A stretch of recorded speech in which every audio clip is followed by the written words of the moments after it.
So this is just recently sort of, I'm sort of new to all this world. I come from a New Age background.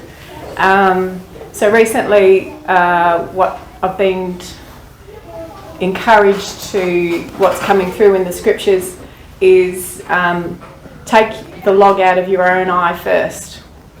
So I've been taking that as working through my own stuff and then extending that out to family, and that's going okay. So these are not deliverance type stories, but just sort of more about healing, I guess. So a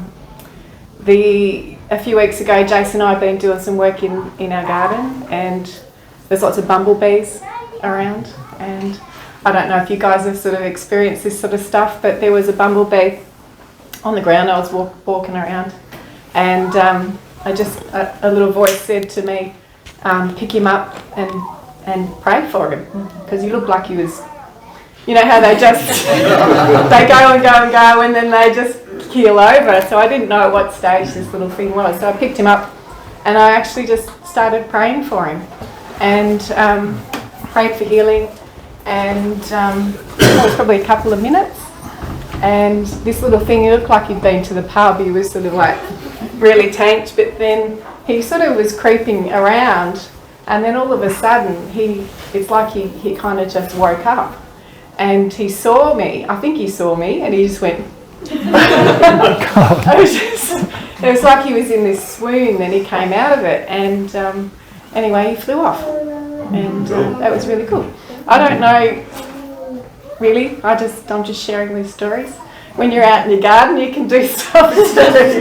The other little story was when I was driving home, and I came around a corner, and there was a plover that had been killed on the road, and its mate was pretty much, you know, what's going on, and it was on the road too. And I was going too fast, and there was a bit too much going on, so I just kept driving, but I started praying, and I said, I pray for resurrection of this little plover, and anyway, I just doing my prayers on the way home. And Jason and I then came back into town, maybe it was a couple of hours later, and we came back through that same road, and there was no plover, and its partner wasn't there. So like, I was actually expecting to see two plovers on the road. Now I don't know if that prayer meant that someone else coming the other way pulled over and, you know, got this little plover off the road, and so its little partner kind of, you know, got off the road itself, or who knows. I'm still like, well, praise God that at least there's another plover that isn't dead, and maybe it was just knocked out. I'm not really sure, but. Anyway, so there's my little positive stories that everyone can do. Working on my faith, it helps to build my faith, and so there you go.